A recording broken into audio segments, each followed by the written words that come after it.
Welcome back to the Creating Distance podcast, hosted by TA Sales. I'm your host, Tom Alaimo. Some people call me Tommy Tahoe. And each week on Fridays, we'll be bringing you an episode to break down with salespeople and sales leaders the top tips, tactics, strategies, stories that you need to get to the next level of your career and up-level yourself. So let's get into it. All right. The next topic that we're going to get into is time and energy management. So this is one of the most important skills that anyone needs to learn as it relates to outbound prospecting or even just sales in general. Right. So you can learn the tips and the tactics of how to make a good cold call, but if you can't find the time to do it because you're a busy AE or sales leader or founder, obviously you're not going to be able to make any progress. And if you're burning out all your energy, you're not going to be able to do it sustainably and consistently throughout the course of a year. So we're going to talk about how do we manage our time from a day to day, from a week to week,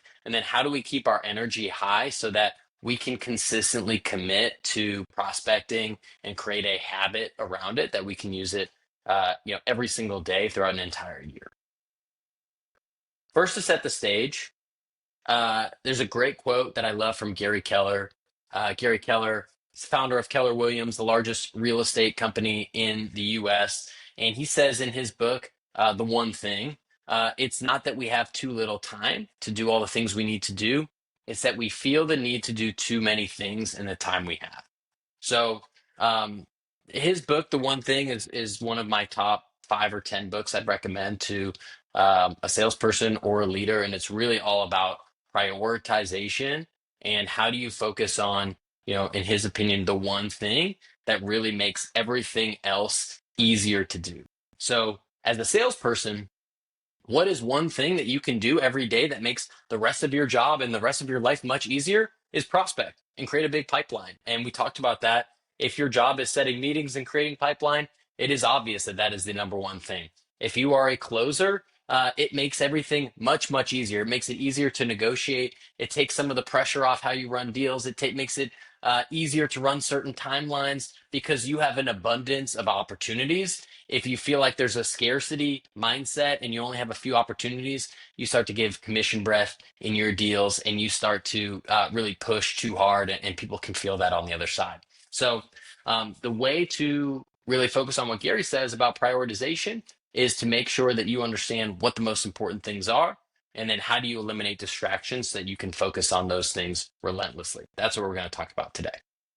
So one question that I often get when we're talking about time management with outbound is, just finding the time to do it. So this is what some salespeople's days look like. This is their calendar where they have blocks sporadically throughout the day for, some of the prep that they do. They have different demos. They're updating the CRM. They have internal meetings. They've got their one-on-ones. They've got to send their follow-ups. So if this is what your day looks like, almost every minute of the day is spoken for between 8 and 5:30 in this case. So, if that's the case, we need to change some things around so that you can find the time. If your main job is setting meetings and creating pipeline, this should not be an issue. You should be able to spend a significant portion of your day actually going outbound. If you're an AE and this is what your calendar looks like right now, some of these tips might help you, even just to get 30 or 60 minutes in every day to do some of that outbound work and find small wins to help you get there. So we're gonna make this really easy. There's a 3-step process that we use to master our time and make sure that we can get output. The first step is to prioritize. The second step is to take action. And the third step is to create systems that can make this much easier for you and support you in the process. So the step one is to prioritize. So I'm a big, big believer in the 80-20 rule. So if you're unfamiliar, the 80-20 rule basically means that 80% of someone's outputs come from about 20% of your inputs. So this is surprisingly true in a lot of areas of life. It could be 80% of your revenue comes from 20% of your customers. It could be 80% of your pipeline comes from 20% of your activities, which we'll talk about here. In your life, it could be 80% of the things that make you happy are the 20% of things that you actually do or the people that you spend time with. So one of the hidden success habits from many people is to try to focus on what is that 20% that really yields the 80% of results. So, as it relates to outbound prospecting, there are so many things that a salesperson has to do in their day or that they do in their day, right? There's things that actually make an impact in your pipeline, like, the calls that you have with prospects, the research that you might put in, and the prep that you do, um, putting prospects into a sequence if you're using them, making calls, sending emails, making some sort of direct contact with them, learning and development, like watching videos like this, or taking training or reading a sales book. Um, we also do a lot of things that don't really impact our pipeline. Actually, I think about 60 to 70% of a normal salesperson's day is not spent interacting with a customer or a prospect. There's a lot of internal meetings. There's a lot of updating the CRM. There's doing admin work, spending time in a reactive mode to internal Slacks or direct messages you might get from your team. Checking social, checking email.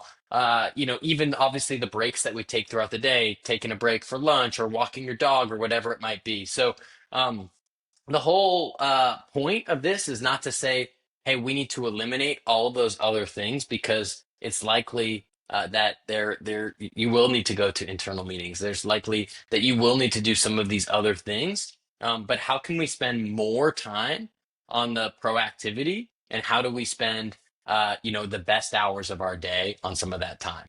So let's walk through an example. So this is a real screenshot from a past time in my own calendar.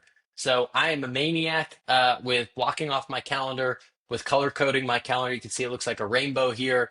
Each color means something specific to me. And so this is a real glimpse of what my calendar looked like.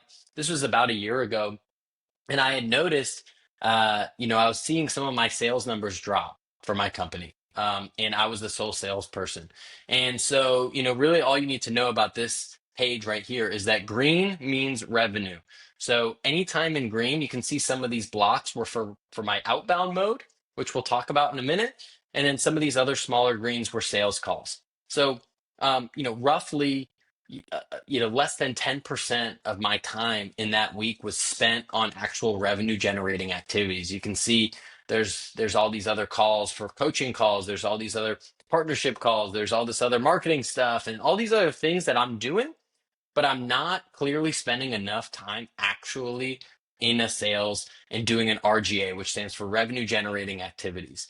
And the number one thing that I can focus on in this case, if I see that my numbers are going down, is how do I spend a larger percentage of my time doing revenue generating activities? So if you find yourself watching this video and feeling like either your numbers are not where you want them to be, or you're starting a new role and you want to set yourself up on the right foot, or you just feel a little bit scattered and you're running around all day and not really sure if you're being productive, the first tip that I would say is go back to the last month or maybe even last quarter and look at your calendar. And if you show me your calendar, you'll show me your priorities, right? And so that's really all it is. And in this case, at this current glimpse of time that you're looking at, revenue generating activities were not my main priority. If they were, you would have seen a lot more green on the slide. So that's a mistake that I made. That's a mistake that a lot of us can fall into, where we're busy, but we're not actually doing the thing that is our one thing that's going to set us up for success. So, something that you can do is you can look back at your calendar. If you haven't been tracking, you could even do this in a few days. Keep for the next 2 or 3 business days, just keep operating like you normally would, and make a note. Make a note either in your calendar, or you can do it on a pen and paper. And every 30 minutes, just write down not what you thought you were going to do, not what your intention was, but what actually happened, right? So like 8 to 8:30, I read email. 8:30 to 9, I went on LinkedIn. 9 to 9:30, I made cold calls. 9:30 to 10, I was supposed to make cold calls, and then I checked Instagram and got caught in a rabbit hole.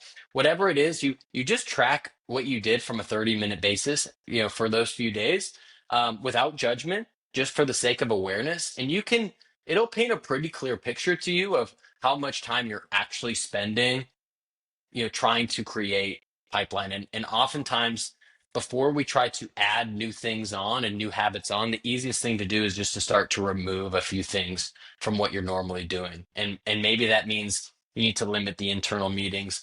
Maybe that means you only check Slack at certain times of the day so you're not interrupted.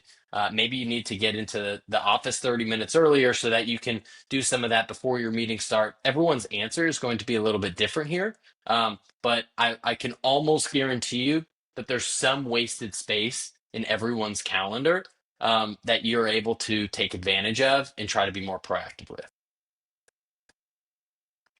The second piece, the second step that we get to, once you understand the priority as it relates to outbound, it's not that hard to find what the priority is. We want to do revenue generating activities. The next step is we want to take action.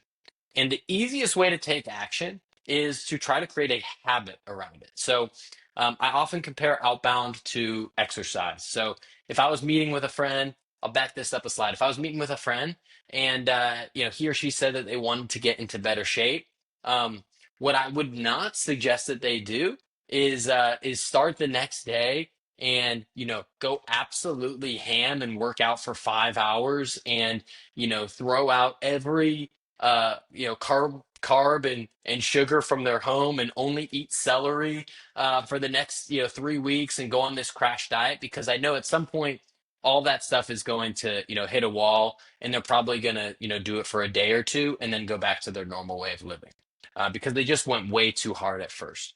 So what I would probably do is have them start small. Right, you understand your baseline, which we did in the last section, and you understand based on where I'm at, how can I get a little bit better? How can I, if I'm spending 30 minutes a day on RGAs, how can I turn that to 60? If I'm doing it as a BDR, if I spend 3 hours a day, how can I turn that to 3.5 or to 4 or to more high quality touch points? So again, if I was coaching that friend on getting in better shape or taking their health journey seriously, there's a few other things that I would do to try to make the habit easy for them. One part that we talked about is to start small.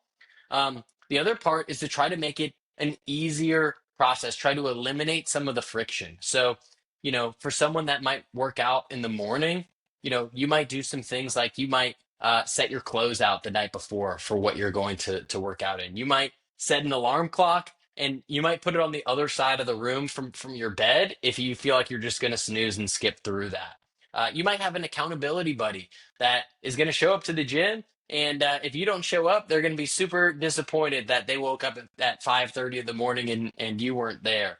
And then you might even have some sort of a reward for yourself of a small thing after you work out. Maybe you drink a little smoothie or something, or if you go to all the workout classes that you said, or you run a couple days a week, you buy yourself a pair of running shoes to do that, or celebrate with a glass of wine, or whatever it is that the thing that might be a little bit of a celebration for you, to try to create that and turn that into a habit that you stick with over and over again. The intent there, if you were trying to get healthy, wouldn't be to work out once. It's how do I turn this into a habit and a routine that I can stick to consistently. So for me, outbound is the exact same way.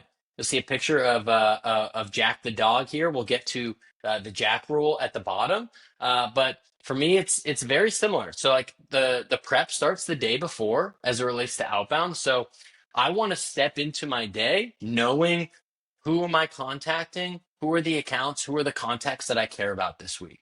So I don't want to step into a call block and not know who I'm calling, right? And I have to spend the first 15 minutes of that hour figuring out who I'm calling. I got to do some research. I got to make sure I got the right numbers. I should have all that prepped the day before. So when I step into that block, I make it really easy for myself. That's like laying my clothes out the night before. The second step is I want to have a calendar block. So for me, I find it easy to do. I'm a business owner. I'm a salesperson. I'm part-time SDR, AE, all the other hats at the company. And so I don't have all day to prospect, but I know I need to do it consistently. So I set time up before my meetings start in the day. So it's usually, sometime like 8 to 9, where I have that calendar. It's a recurring meeting on my calendar every day. No one can book over that. And my suggestion to you would be to do the same and to treat it like it was a meeting with your CEO of the company, right? And there are very few things that could happen that would make you want to take that meeting off the calendar. Obviously, if you have a health concern or something comes up with your family, you would push a meeting with the CEO, but you wouldn't push it. You wouldn't push a meeting with the CEO just because you were feeling a little bit tired or lazy that morning, right? You wouldn't do it so you could have like a quick internal chat with someone that was not really urgent about your business, right? So you want to take this super seriously because this is a meeting for your future self that you're setting up. That's the only person that you're disappointing by not setting that up and keeping that. If something comes up, if you're a closer and a customer calls you, or there's an urgent thing, or someone, your boss has a mandatory meeting on your calendar, in those rare instances, obviously you might need to move it. My suggestion would be, can you find another time in your day to still get that work done? Could you, even if you have to turn your 90-minute block to 30 minutes, can you still find a way to do something that day? If I was feeling, maybe a little under the weather in the workout example, maybe I don't do my super tough workout, but could I still walk, my 10,000 steps? Could I still get a little bit of some sort of stretching in or something, right? Just so that there's no 0 days, just so you can continue the compound effect of that. The third piece of outbound mode, no distractions. When I step into prospecting, I'm turning off my Slack notifications, my email notifications. I'm not checking my cell phone. You can put up pop-up blockers for so that you don't, if you have certain places that you get distracted by, like Instagram, it'll make it impossible for your phone or your computer to get there for a period of time. Whatever you need to do to stay locked in. It's not always about how much time you spend, but really how focused you can be during that period of time, and how deep you can get into that mode.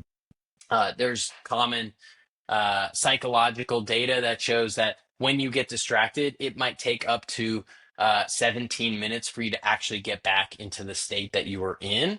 So even if you're deep in your research mode or call mode or email mode, just that one distraction from a text or an email or something like that can totally swing you, and it might take another 20 minutes for you to get back to the level of focus that you were just at. So try to stay there as much as you can.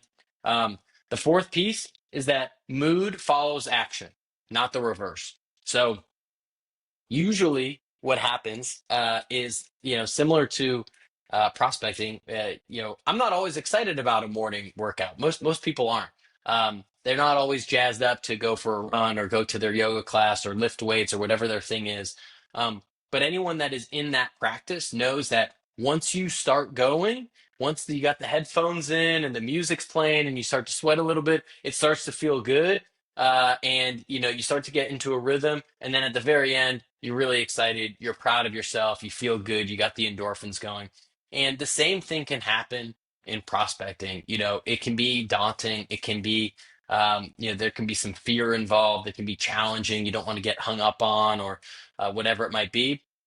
But once you start to get going and moving and shaking, you can get into a rhythm and then you feel good afterwards. So don't rely on your mood to do the action. Start the action and your mood will follow. The last piece to outbound mode, and why Jack the dog has been on this slide, is the Jack rule. And for anyone that has a pet, the basic concept of house training is, if you don't want them to pee in the house, you train them outside, and if they go to the bathroom outside, you give them a treat, right? So the same psychological concept can work on yourself.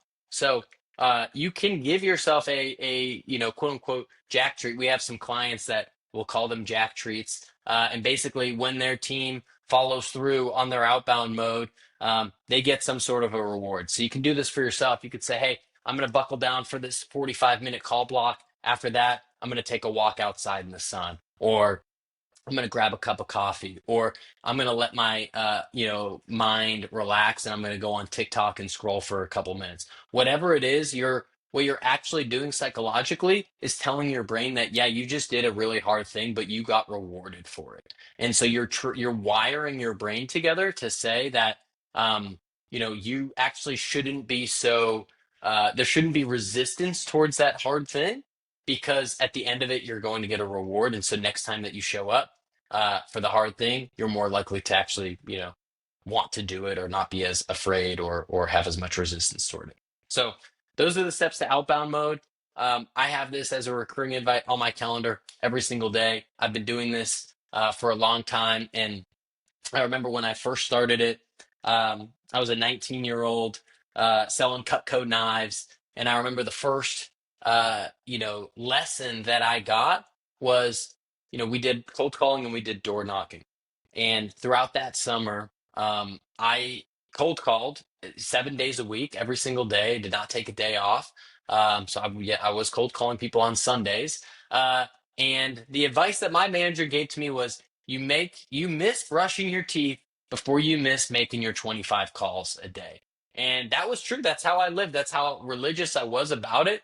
And I definitely, don't want to miss brushing my teeth and don't want to miss things like that. But the key to my success in that role and to other sales roles was just the consistency factor. And so there's other things that I'll let drop in my sales process or in my business process. I might be a little slow in other areas, but the piece that I don't want to be slow in, or the piece that I don't want to get lazy about, is being proactive and finding new opportunities to continue to grow.